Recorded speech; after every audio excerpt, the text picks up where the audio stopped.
Nous allons voir ici comment installer une police de caractère téléchargée depuis le site dafont.com. Donc vous disposez de nombreuses polices de caractère, le tout est de trouver celle qui convient à ce que vous souhaitez faire. Elles sont classées par grande catégorie.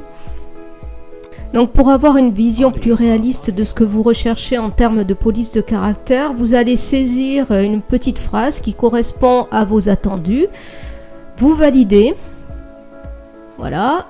Et là, en fait, on voit apparaître le texte qui permettra de se projeter sur la police de caractère recherchée. Donc, une fois la police trouvée, on va cliquer sur télécharger.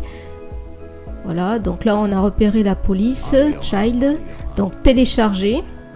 Pour l'enregistrer dans un format zippé sur le disque. Voilà, l'emplacement que vous souhaitez. Donc le fichier zippé apparaît à l'emplacement choisi, on l'a là à l'écran, on va extraire le contenu du fichier pour pouvoir ensuite installer la police. L'extraction est rigoureusement indispensable.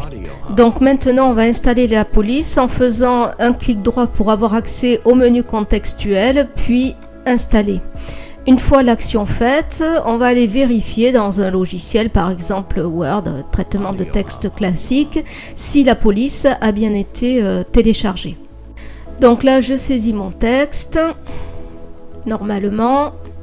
Je vais aller rechercher la police de caractère, je l'agrandis pour mieux voir. Je vais chercher la police de caractère. Alors pour la retrouver dans la liste, il y en a beaucoup là à l'écran. Donc l'idée c'est de saisir les deux premiers caractères de la police recherchée, donc child. Là on la retrouve facilement et notre police est bien installée sur notre disque. La police installée ne peut être lue qu'à l'endroit où elle est installée, d'où l'idée de mettre le fichier en PDF. Vous avez 3 étapes pour installer la police.